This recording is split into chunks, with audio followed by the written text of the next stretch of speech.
My name is Clay, and I grew up in a small American town that believed in baseball, barbecues, and the Bible. I worked in HVAC, made enough to keep a modest home, and fell in love with a girl named Leah, who had ocean eyes and a laugh like clinking glass. I didn't have much, but I had love, and I thought that would be enough. It wasn't. Not for her mother. From the first day I met Evelyn, Leah's mother, she looked at me like I was a roach on her hardwood floor. I wore jeans to dinner. I called her ma'am. I brought a bouquet of sunflowers because that's what Leah said she liked. But Evelyn made it real clear with a glance that I didn't belong. Not in her house. Not in their bloodline. He's not ambitious, she said once when she thought I couldn't hear. I'm not marrying him for ambition, Leah had said. You should, Evelyn snapped. Because ambition buys respect, and respect is what keeps a man faithful. I still remember that sentence. Like it was branded into the back of my mind with a hot iron. We got married anyway. Leah wore her hair down and no veil. Evelyn didn't smile in a single picture. Our first years were good, if quiet. We had ramen nights and long road trips.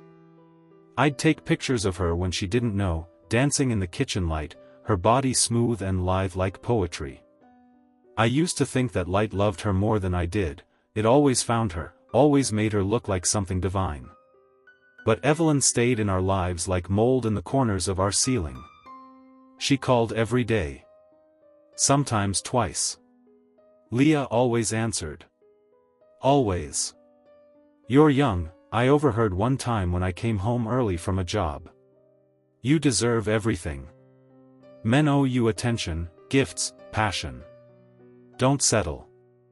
Especially not for a man like Clay. Leah didn't argue. It started with little changes. She stopped wearing the locket I gave her. She said it didn't match anything anymore. She started staying out later with her friends, and she smiled more at her phone than at me. I pretended not to notice. Because I loved her. God help me, I did. Still do. Even when I found texts, half deleted, from some guy named Trevor. Even when I saw an Uber receipt from a hotel 2 towns over. Even when she came home smelling like cedarwood cologne I'd never worn. I should have left. But I couldn't. She still touched me sometimes. Still looked at me with that light in her eyes during those rare nights when we made love. Especially when the room was bright, when nothing could hide. When her breath caught and she whispered my name like she meant it. I lived for those nights. I forgave everything else just to get back to one. But something inside me shifted after I found out about the second man. It wasn't just betrayal anymore, it was humiliation. And every time I saw Evelyn's smirk on holidays, I knew she was behind it. Feeding poison into Leah's ears like venom into a wound. She should have married up, Evelyn said at Christmas, in front of everyone. She could have had a doctor. Or a lawyer. But she married a repairman. Leah didn't defend me. She just picked at her ham. Something broke that day. A part of me, the part that just wanted peace, died. What grew in its place wasn't rage. It was something colder. Heavier. It was a need to prove something. I started fantasizing about another woman. Not for love, but for vengeance. I didn't want to leave Leah, I never wanted that. I wanted to feel like a man again. I wanted to remind myself, and her mother, that I was worth wanting. That I could take what I wanted, just like those men she'd cheated with. I wanted to burn down Evelyn's image of me without ever raising my voice. And the idea hit me one night, while Leah stood naked by the window, bathed in soft yellow light. My wife. My love. My betrayer. What if I didn't find a mistress in secret? What if I invited one into our bed? You're probably wondering how the hell a man convinces his cheating wife to bring another woman home. It started slow. I didn't accuse her anymore. Didn't snoop. I played it cool. Loving. Supportive. Curious. You ever think about being with a girl? I asked one night while we were drunk on the couch. Like, just to try. She laughed. What, you want to watch? Maybe, I said. Maybe we could try it together. Make a memory. She didn't say no. The woman's name was Mandy. 26. Worked at the vape shop by the highway. Blonde with big fake lashes and a laugh like a hiccup. I didn't want her. I didn't even like her. But she fit the fantasy. Leah brought her home one Friday night. I'll spare you the details, for now, but that night changed everything. Leah saw me differently after it. Like I was bigger. Like I was powerful. For the first time in years, Evelyn didn't smirk at me the next time I saw her. She looked nervous. And I liked it. Mandy walked into our house wearing denim shorts cut so high they looked illegal and a pink top that barely clung to her chest. She smelled like cherry-flavored smoke and cheap perfume, and when she looked at me, she didn't blink, just grinned like she already knew what we were about to do. Leah didn't seem nervous. If anything, she seemed excited. She'd been texting Mandy all week, giggling while she typed, showing me pictures and asking what I thought of her. She's cute, right? Leah had asked, tapping through Mandy's selfies like we were picking out a new couch. Yeah, I'd said, even though I didn't care. I didn't want Mandy. I wanted to see Leah want me again. That night was something out of a strange dream. We drank wine, white, Leah's favorite, and lit a vanilla-scented candle that flickered like something holy and dangerous at the same time. They started kissing first, like I wasn't even there. Leah had her fingers in Mandy's hair, pulling just enough to make her gasp. I sat on the edge of the bed, pretending to be cool, but inside I was lit up like 4th of July fireworks. I kept my eyes on Leah. Even when Mandy touched me, even when she climbed into my lap and giggled in my ear, I kept looking at my wife, my unfaithful, beautiful wife, who was now watching me like I was someone new. The whole room glowed. I felt it, that power, that raw masculine pride Evelyn had spent years trying to crush.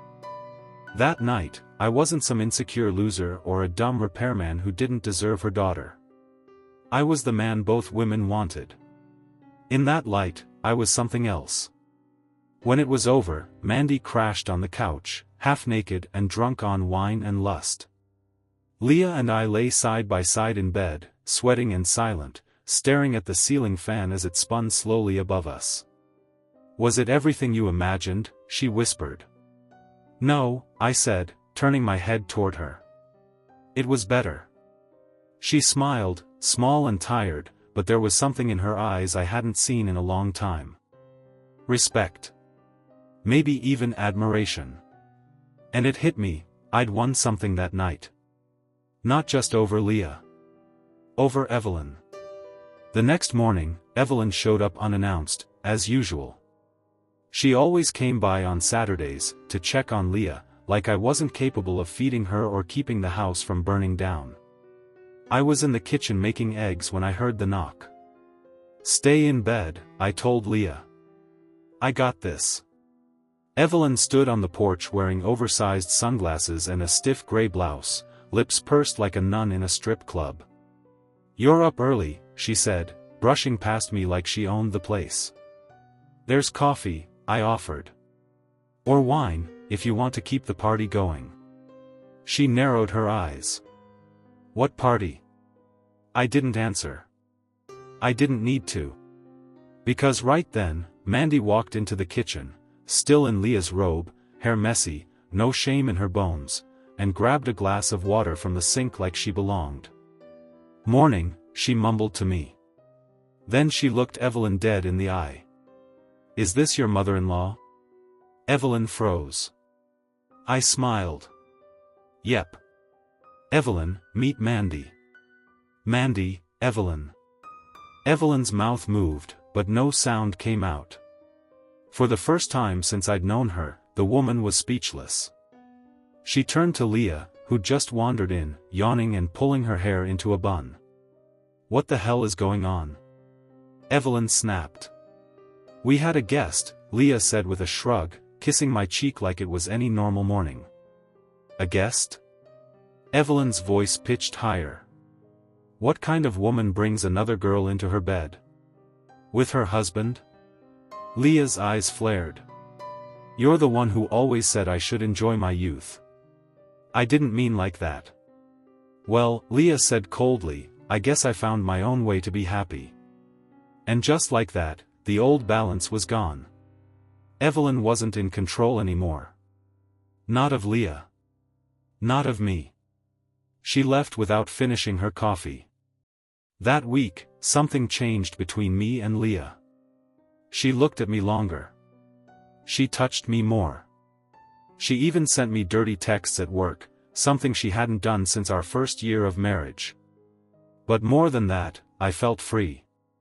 Free from Evelyn's shadow. Free from the weight of not being enough.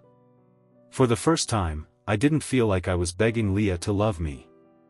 I felt like she wanted me. And Mandy? We never saw her again. That wasn't the point. She was a spark. A tool. A mirror for Leah to see me through someone else's eyes. And she had. A week later, I saw Evelyn again at a family cookout. She pulled me aside near the garage, her voice low and sharp. "I don't know what kind of game you're playing, Clay, but I don't like it." "No game," I said, sipping my beer. "Just finally living a little." "You were right, you know." She blinked. "About what?" "You told Leah to take what she wanted while she was young." I smiled wide. I figured it was good advice for me, too. She didn't say anything. She just stared, the lines in her face drawn tighter than I'd ever seen. I walked away before she could answer. That night, I stood by the window while Leah undressed in the bathroom, the light wrapping around her like a secret only I knew. She came out in nothing but a towel, hair dripping wet, and smiled like she knew what I was thinking. "You're different lately," she said, stepping close. "Yeah?" She nodded, kissing me softly. "I like it." I pulled her close, let my hand trail down her spine. "Good. Because I'm just getting started." The Saturday cookout at Evelyn's place was always a battlefield dressed as a family event, checkered tablecloths, overcooked burgers, and judgment served hot off the grill. She held them twice a month without fail, inviting Leah's cousins, uncles, step-siblings, and anyone else with her blood or last name. I was just the tag-along husband with mismatched socks and a used truck. Evelyn never let me forget it. But this time, I didn't walk in like a scolded dog. I walked in like a man who knew something she didn't, like someone who had taken control of the script. Leah looked good that day. Sun-kissed legs, aviators, and a white dress with thin straps that made her glow. She held my hand the whole walk from the driveway to the backyard, and for once, I didn't feel like the invisible man. Evelyn was at the grill, flipping chicken like it owed her money. Her eyes locked onto us as we came around the hedges. Her smile was forced. Tight. "Look who decided to show up," she said, tongs in hand. "The happy couple." "Couldn't miss your chicken," I said, giving her a grin. "It's always memorable." Leah stifled a laugh behind her sunglasses. Evelyn's nostrils flared. I could feel her trying to figure out what had changed about me. She couldn't see it yet. But she felt it. The usual nonsense followed. Paper plates, lukewarm beer, small talk about jobs and weather. Her brother Rick told the same fishing story he always did, and Leah's Aunt Barbara kept asking if we were finally trying for a baby. Leah brushed them off easily, answering with that same lazy smile she'd been giving me all week, the smile of a woman with a secret. And when Evelyn pulled her aside near the flower bed, whispering harshly, I didn't follow. I didn't flinch. I just leaned back in my lawn chair and sipped my drink. Later, Leah told me exactly what was said. She asked me if I'd lost my mind, Leah said, toes dipped in the pool, her hand resting on my thigh. Said what we did was disgusting. What did you say? I told her it wasn't her business what happens in my marriage. I turned my head to look at her. You said that? She nodded. She asked if I was on something. I told her I was just finally having fun. That word stuck in my ears, fun. For so long, our marriage had felt like a chore. Like a test I kept failing. But now, Leah was smiling again. Laughing. Dressing for me. Texting me in the middle of the day like we were kids sneaking around. I knew it wouldn't erase everything she'd done, the other men, the late-night phone calls, the perfume that wasn't mine. But it was something. It was a spark. And Evelyn hated it. I got my real revenge later that night. The party was winding down. People were leaving, waving goodbye with takeout containers and plastic forks in their pockets. Evelyn stayed by the grill, pretending to clean it with unnecessary vigor, as if scrubbing metal could fix her problems. I walked up beside her. Just us now. You ever think maybe we've both been wrong about each other?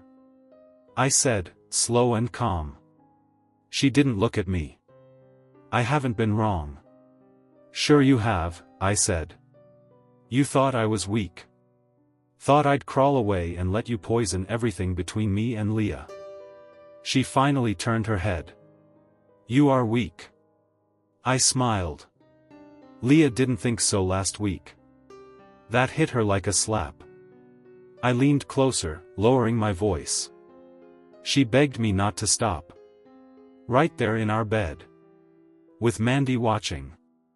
Evelyn's hand gripped the tongs tighter. Her face was stone. You should be ashamed. Maybe. But I'm not. Because I finally feel like a man in my own house. You tried to take that from me. But guess what, Evelyn? I stepped back and spread my arms. I got it back. In the light. Where it all counts. I left her there, silent, staring into the empty grill like it held answers. And when I got in the car next to Leah, I didn't have to say a word. She looked at me, brushed her fingers down my wrist, and whispered. I've never seen you like this. We didn't go home right away. We drove past the neighborhood, past the gas station with the flickering sign, past the turnoff to the old highway. She unbuckled her seatbelt, climbed into my lap at a red light, and said, "Show me again." And I did. Right there, in the light. Where Evelyn would never be able to reach. There's something funny about satisfaction, it never lasts long. After that night at the cookout, when Leah and I drove home in the dark with her legs tangled over my lap and her fingers dancing along my neck, I felt like I'd finally won. Not just the battle with Evelyn, but the war. The one I didn't even realize I'd been fighting all these years. But you can't bury a weed by stepping on it. Evelyn wasn't done. Not by a long shot. The next morning started peaceful enough. Leah made coffee in her oversized sleep shirt, the one that used to say, "I woke up like this," before the letters faded in the wash.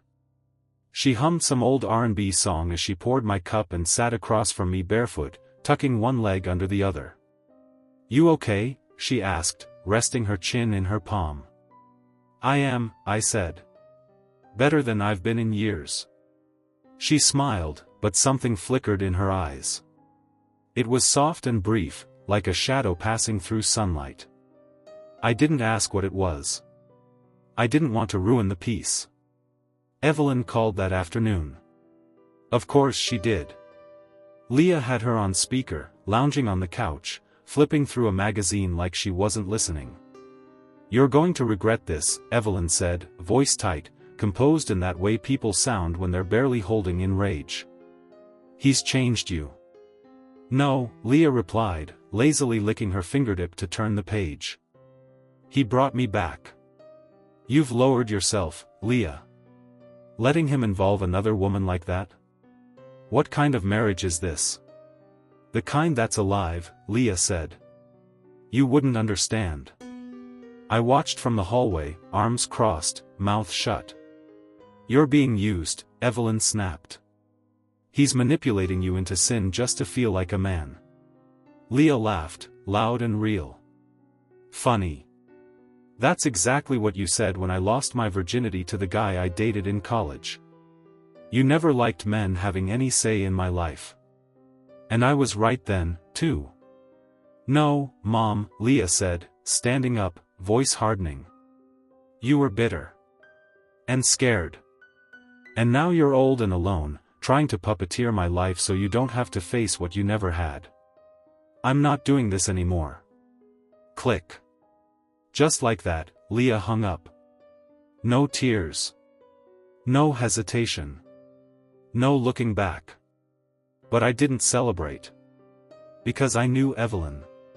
She didn't need a phone to cut you open, she'd use your own doubt like a scalpel. And sure enough, by the end of that week, something shifted. It started small. Leah got quiet again. Not the angry quiet, more like she was carrying something in her chest she didn't want to let out. She still kissed me in the morning, still laughed at my dumb jokes, still reached for my hand in the middle of a TV show. But when I brought up the idea of doing it again, inviting someone else, she froze. I thought you liked it, I said. I did, she replied. But I don't know. Don't know what? She shrugged. Maybe it felt like a one-time thing. Like something we did because we were mad. Not because we should make it regular. I nodded, trying to swallow my disappointment. Yeah. I get it. But I didn't. Because that night had made me feel more powerful than I'd ever felt. Not just because of the sex, because Leah chose me. Because Evelyn had no power in our bedroom anymore. Because I had crossed some invisible line that made me feel like I could finally breathe. And now it felt like Leah was retreating from that line. I started watching her more closely. Not in the creepy, possessive way, just enough to notice the changes. She wore less makeup. Less perfume. The bright lipstick that drove me crazy disappeared. The texts she used to send during the day slowed down. She smiled less. And then one night, she went out for drinks with Maya, came home with her dress wrinkled and no real explanation. I didn't say anything. I just lay there next to her, staring at the ceiling, remembering the way her skin glowed in the lamplight that night with Mandy. That's when I started thinking about having a mistress. Not to replace Leah. Not even to hurt her. Just to remind myself I could. That I wasn't the loser Evelyn said I was.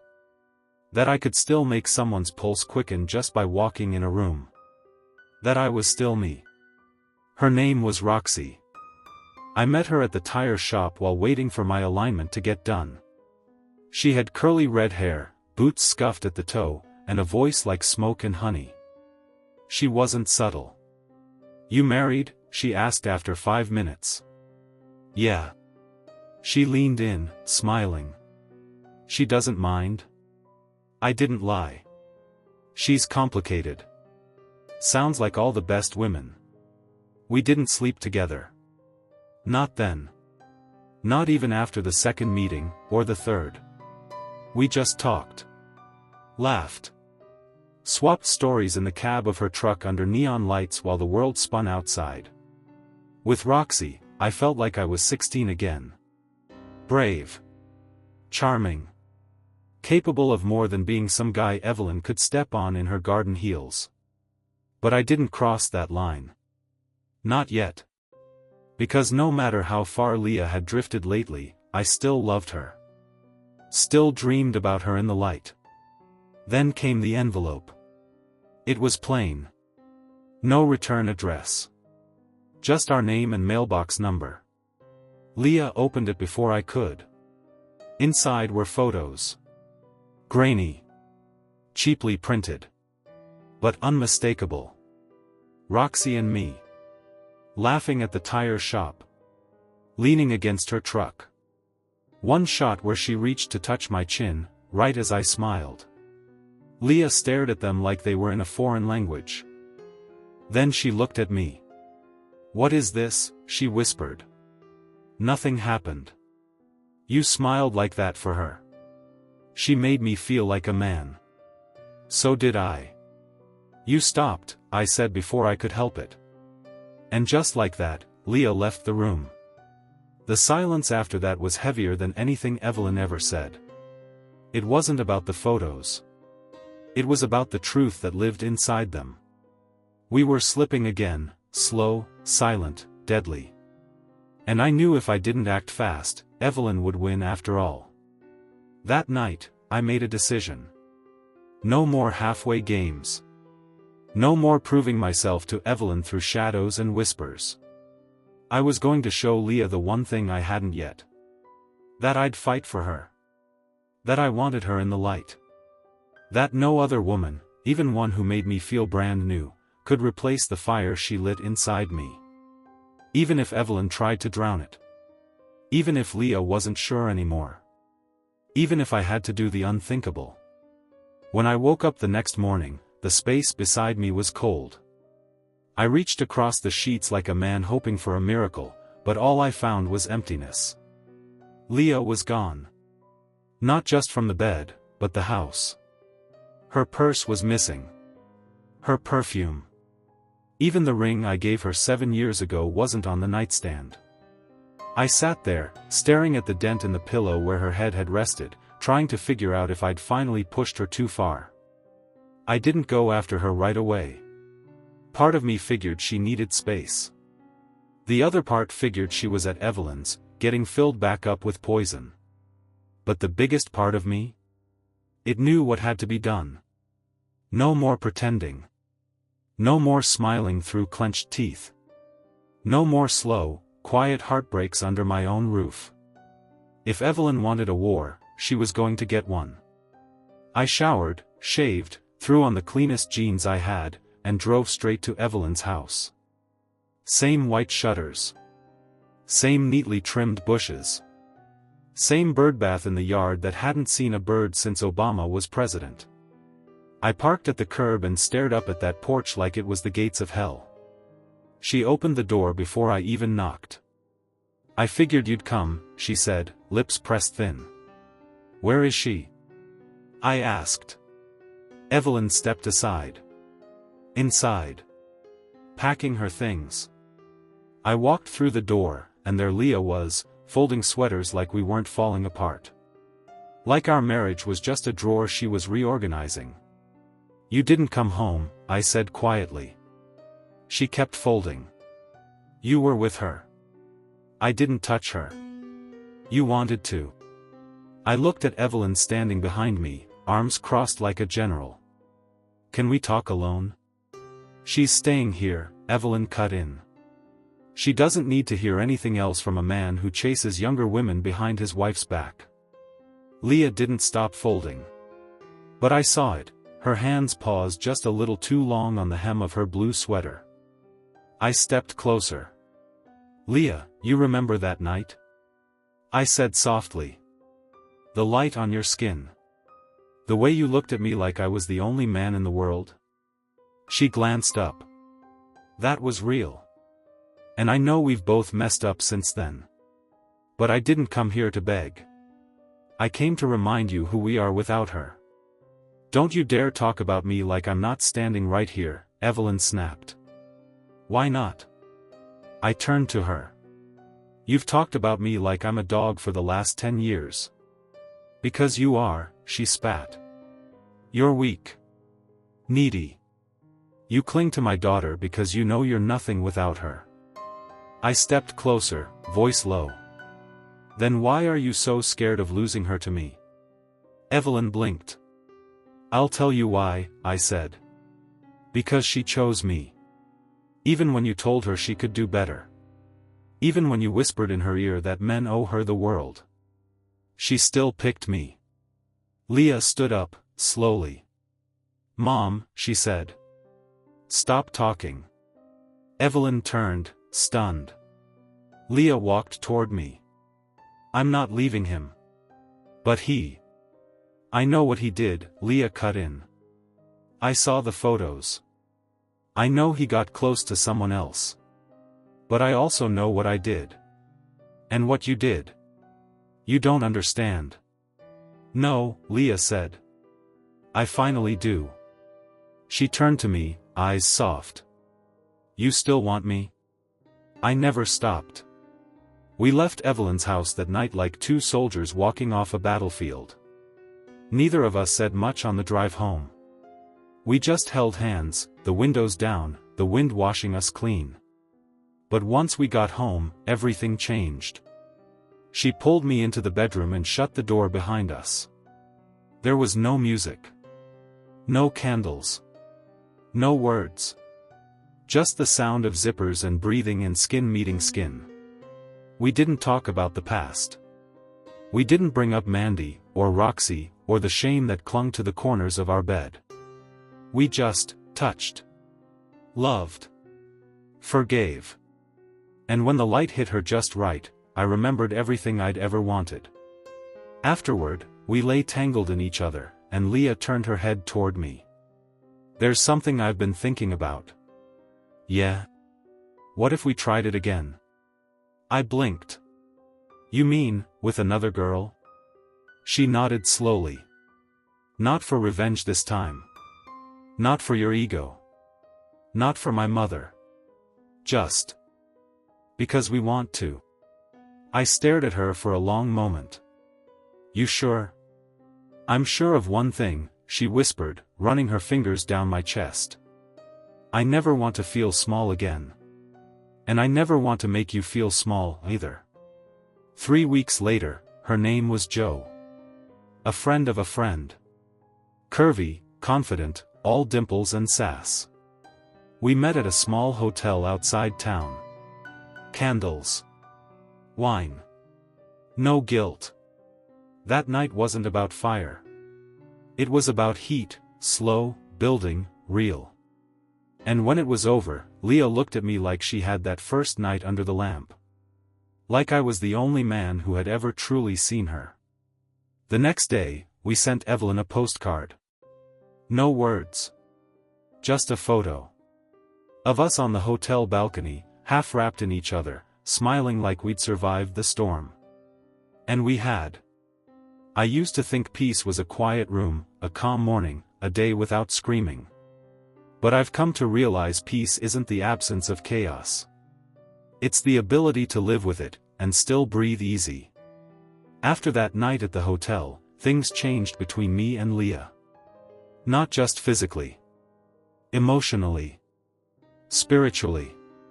Something broke in us, but something better was born in its place. She started kissing me in the mornings again. I stopped flinching when she picked up her phone. We were good. Even Evelyn stopped calling.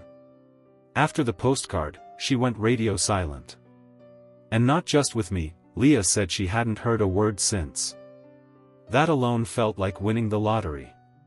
So, for a while, life was simple. Peaceful, even. And then Leah got the phone call. It was a Saturday morning. I was making pancakes. Leah was in her robe, barefoot in the kitchen, humming a song I didn't recognize. She answered the phone on speaker without checking the number. Hello? There was static on the other end. Then a voice. Is this Leah? Yes, who's this? You don't know me, the voice said. Female. Cold. Calculated. But I know what you and your husband did. At the hotel. With the girl. Leah froze. I turned the burner off. Who is this? She asked again, sharper this time. I'm the girl's sister. Joe's sister? The woman laughed, humorless. She's missing. We sat on the couch, the pancakes burned, our mouths dry. The woman, her name was Tanya, told us Joe hadn't come home. Hadn't picked up her phone. Hadn't been seen by friends. Last sighting? The hotel. With us. You need to come talk to the police, Tanya said. We didn't do anything. I barked. Leah clutched my hand. Then you've got nothing to hide. It felt surreal walking into the station.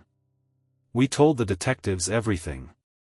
From the first message to the final kiss. We left nothing out.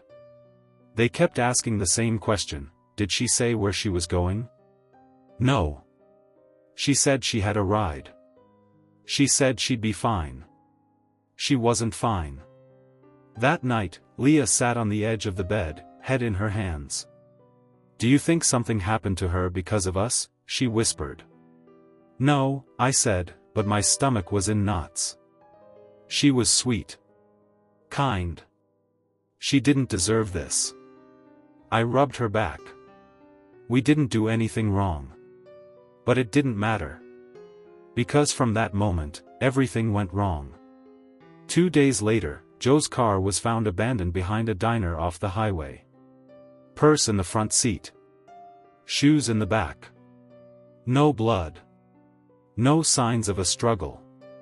But no Joe. And then things got worse. The media got wind. Wife-swapping Suburbans under scrutiny after missing woman disappears from hotel hookup. We were never named, but people put the pieces together. Co-workers started whispering.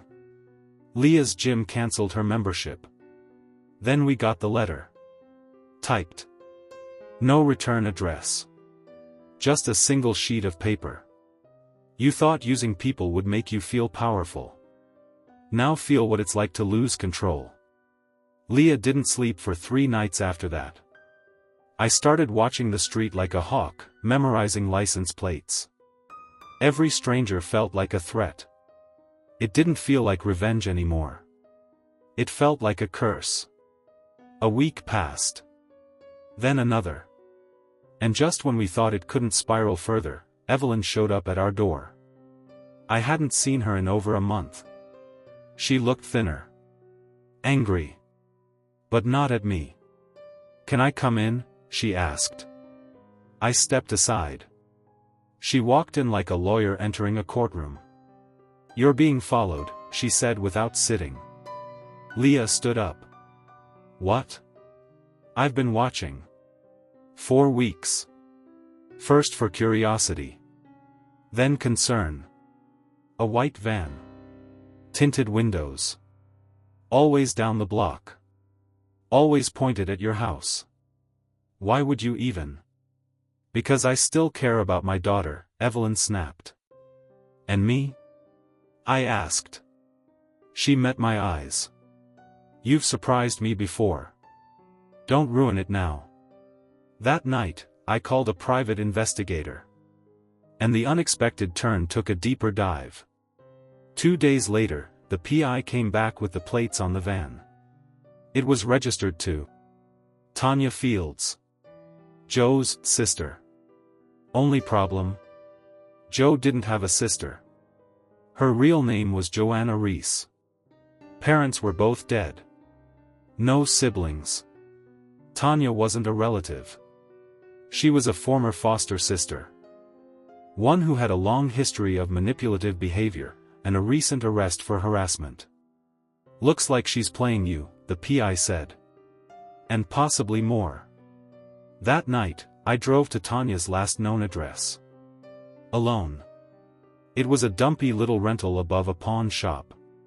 Peeling paint. Broken mailbox. I knocked. Waited. No answer. I jimmied the door open. Inside, chaos. Newspaper clippings on the walls. Photos of Leah.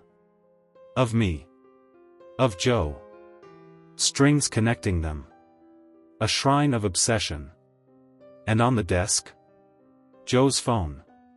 Still logged into her messages. Last one sent. I'll be back soon. They're harmless. Just, sad. Time stamp, the night she disappeared. When the cops raided the place the next day, Tanya was already gone. She vanished like smoke. Joe was found a week later, safe, shaken, hiding in a women's shelter 3 states away. I needed to get away, she told the cops. From Tanya. From everything. And then she looked into the camera and said. And from them. Meaning us. I don't know what Jo told herself. Maybe we were just a part of a painful spiral for her. Maybe we were too much. Maybe she wasn't ready. I'll never know. But the fallout stayed. People looked at Leah like she was a scandal. Looked at me like I was a monster. We didn't get to be a normal couple again. But we were together. And somehow, that was enough. We moved 3 months later. Different town. New names, almost. Just enough distance between us and the story. I still think about Tanya. About what she wanted. About why she picked us. But more than that, I think about Leah. The way she still smiles in the sunlight. The way she forgave me again. And how, even now, when the light hits just right, she's still the only woman I see. Peace is a funny thing. It never lasts long enough to let your guard down. After Tanya disappeared and Jo was found, Leah and I moved away from the house where too much had happened. We picked a quieter place, a 2-bedroom bungalow near a lake in Michigan. A town where nobody knew us or what we'd done, or what had been done to us. We didn't have to explain why Leah changed her last name. We didn't have to talk about the woman who had disappeared after framing us, or the girl we'd invited into our marriage bed. Here, we were just another couple starting over. Or so we told ourselves. Leah was different now. Softer around the edges. Quieter, too. There were nights she'd sit in front of the mirror, brushing her hair, but not really looking at her reflection. Just staring through it. I asked her once what she was thinking. She said, "I don't know who I am anymore." I didn't have the heart to tell her I didn't either. One rainy evening in October, about 4 months after the move, we were cleaning out boxes in the garage. Leah found an old picture frame, one Evelyn had given her years ago. It had a picture of us from the early days, me, scrawny in a flannel shirt, her in a sundress, both smiling wide and stupid. She didn't smile looking at it now. She just said, "I think this was before she got to me." "Your mom?" I asked. She nodded. "Before she convinced me men are toys. Before she made me ashamed to love you fully." "You're not ashamed now, are you?" "No," she said, and kissed me. "Now I'm just scared I'll lose you." We burned the photo that night. Not out of hate. But like a ritual. A way to say goodbye to the past without saying goodbye to each other. Afterward, we lit candles in the bedroom. I took my time with her, gentle, worshipful. There was a moment where she leaned her forehead against mine and whispered, if I'd never listened to her, we wouldn't have needed a third person to feel complete. We didn't do it for completeness, I told her. We did it to survive her. But even as I said it, I wasn't sure. 3 weeks later, something strange happened. Leah started talking to someone on the phone late at night. Quietly. Behind closed doors. I didn't ask at first. Didn't want to go back to being paranoid. But I felt it, the space between us stretching again. One night, I knocked gently on the bathroom door. "Who is it?" I asked through the wood. She opened it slowly, phone in her hand. "It's Jo," she said. I blinked. "Jo?" She reached out to me. She said she wanted closure. I didn't know how to feel. Jo had vanished from our lives, fled to a shelter, then labeled us a trauma. And now she was texting Leah? Leah insisted it wasn't about rekindling anything. Just understanding what really happened. She says she dreams about that night. About both of us.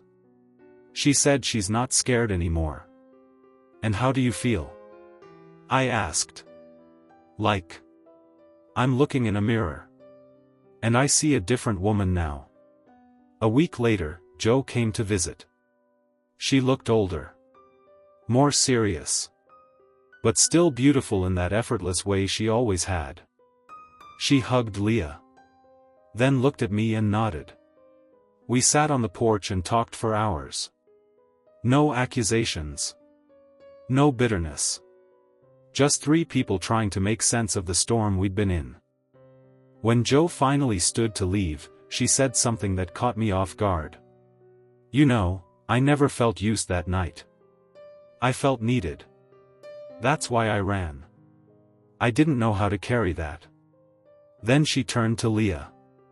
And you're stronger than she ever let you be. Meaning Evelyn. After Joe left, Leah cried in my arms. Long, heavy sobs that shook her shoulders. I want to cut her out of my life, she said. For good this time. You sure? She's a ghost I keep trying to resurrect. And every time I do, she ruins everything I love. 2 days later, Leah wrote Evelyn a letter. Not angry. Just final. Mom. I'm not your puppet. I'm not your mirror. I'm my own woman now. And I'm done letting you sit in my mind like a queen. Goodbye. She didn't send it. She buried it in the backyard under a rosebush. And just like that, something shifted. Leah started smiling more. She danced barefoot in the kitchen again. She started painting, wild, colorful canvases that didn't make sense but felt alive. I felt like I had my wife back. But peace, like I said, doesn't last. One morning, we got a package on our doorstep. No return address. Inside, a small hand mirror. Silver-rimmed. Vintage. Taped to the back was a note. You broke the cycle. But mirrors always reflect the cracks. Leah dropped it. The mirror shattered across the tile. We stared at the pieces.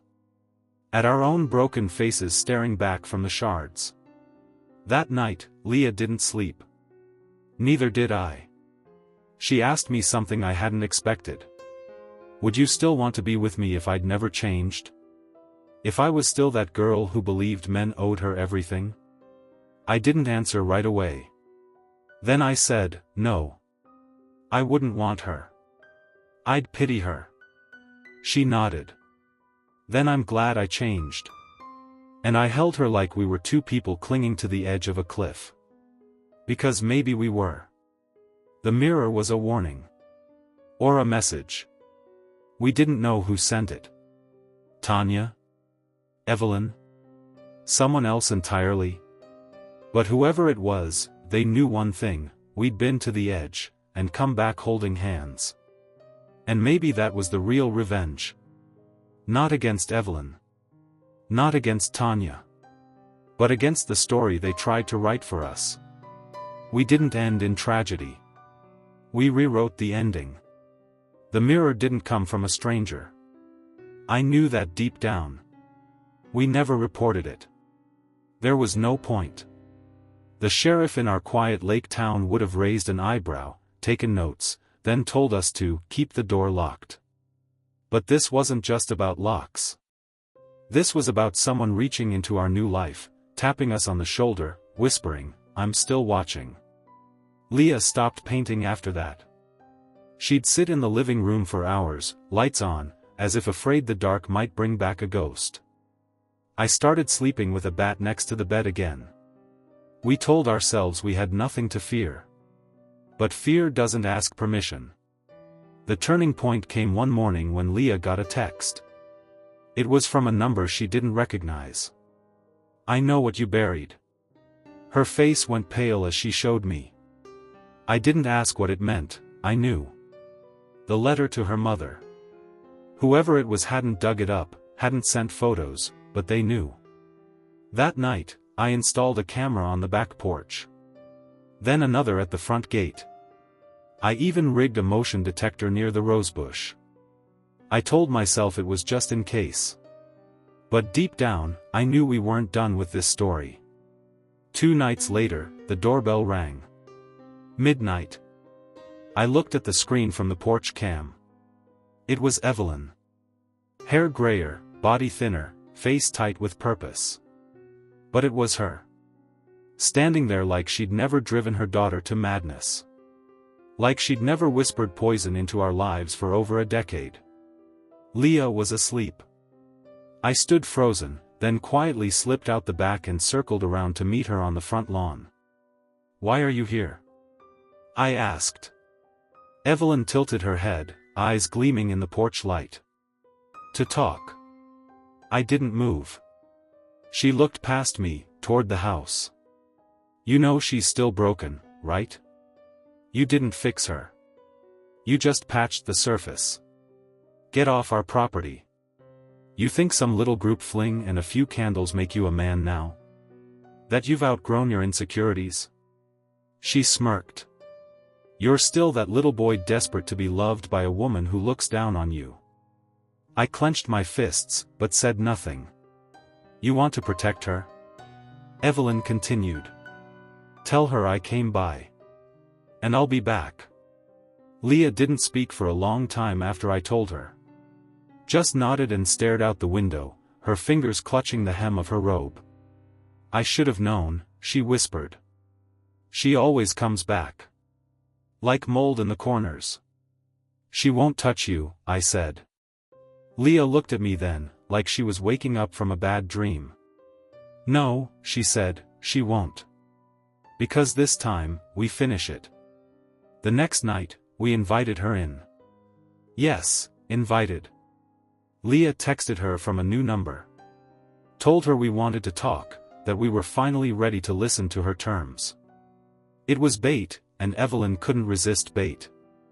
She'd waited too long to gloat. I'll never forget the moment she stepped into our living room. She looked around like she was inspecting a property she meant to claim. "Well," she said, "you've done better than I expected. Shame it won't last." I offered her a drink. She took whiskey. Leah sat opposite her on the couch, legs crossed, steady and still. "We're not here to listen to you," Leah said calmly. "We're here to say goodbye. To your face." Evelyn laughed. "You don't say goodbye to your blood." "Not really." "I'm not your blood anymore," Leah replied. "You buried that under a rosebush with a letter." Evelyn scoffed. "Oh, that little tantrum? You think ink and a shovel make you strong?" "No," I said, stepping closer, "but standing here and not letting you rip us apart again does." She stood up. "You've always been weak, boy. And she's always deserved more. Then why are you the one standing alone in our house?" Leah asked. "Why do you look like someone who lost?" Evelyn stared at her daughter. For the first time, her mouth tightened. She didn't have a comeback. Not one worth saying. "I'll leave," she said finally. "But don't think this makes you winners." "We don't need to win," Leah said. "We just need to be free." When she left, we sat in silence. No cheers. No celebration. Just stillness. But something had cracked. Something final. Leah walked over to the fireplace, grabbed the old photo album of her childhood, and tossed it into the flames. I didn't stop her. I stood beside her and watched it burn. Days passed. Then weeks. Evelyn didn't come back. We got a letter in the mail, unsigned. No return address again. Inside was a single photo, Leah as a child, sitting in her mother's lap, both smiling. A red X had been drawn across Evelyn's face. Leah stared at it for a long time. "She sent it," she finally said. "It's her way of saying I'm dead to her now." I nodded. "Are you okay with that?" Leah looked at me with a small, tired smile. "For the first time in my life, yes. We had Joe over one last time. Not for closure. Just for dinner. Just to remind ourselves that we were allowed to have normal evenings. She brought wine. We made pasta. Leah even played some jazz. Halfway through the evening, Joe asked me, "So, do you still feel like a man now?" She meant it playfully, but Leah looked up with a different gleam in her eyes. "He's always been a man," she said. "My mother just didn't know what a real one looked like." I didn't say anything. I didn't have to. Joe smiled. "Then I guess this story has a happy ending." I walked her to the car after dinner. Before she got in, she touched my arm. "Take care of her," she said. "I will." She nodded, then added, "And take care of yourself too. Sometimes, the mirror cracks on both sides." Then she was gone. That night, I woke up around 2 a.m. and went to the bathroom. I stood at the sink, splashing water on my face, when I noticed something strange. The mirror, the same style as the one from the package, was back. Not the same one, but a replica. Same silver rim. Same weight. Sitting on the bathroom shelf. And taped to the back, in the same handwriting. "The final guest always lives in your reflection." The mirror didn't move after that. It stayed perched on the bathroom shelf, its silver rim catching sunlight in the mornings like it belonged there. But every time I brushed my teeth or washed my hands, I caught myself staring into it, not at myself, but just into it. As if it were a window. A window back to the night with Joe. A window back to Evelyn. A window to something I didn't understand. I never moved it. Neither did Leah. Maybe because we didn't want to tempt fate. Or maybe because some part of us believed Evelyn had one more trick to play, and we were waiting for it. It was 2 weeks later when the phone call came. Unknown number. Male voice. "I know what you did," he said. "Both of you." I hung up. But the calls kept coming. Same voice. Calm. Confident. Unshakable. "Nice little performance with your mother-in-law. That letter? That night? We saw it all. Your threesome? Leah crying afterward when you weren't looking? We saw that too. Who was this?" I tried to trace the number. It was a burner. Leah was on edge again. She stopped going outside. "I feel like someone's in the mirror," she whispered once, clinging to me in the middle of the night. Like she left part of herself inside it. One morning, I came downstairs to find Leah gone. No note. No text. Her phone was still on the charger. The front door was unlocked. I called Joe. She hadn't heard anything. I drove through the town like a madman. The park. The lake. The church.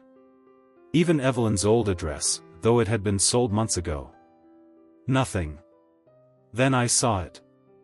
A black envelope in our mailbox. No stamp.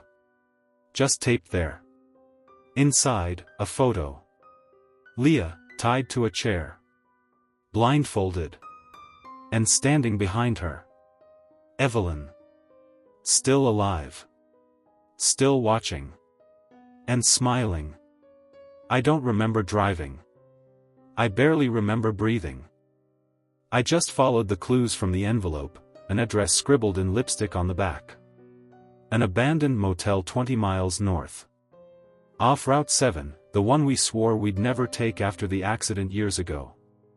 I pulled up just as the sun was setting, its blood-orange light splashing across the cracked parking lot.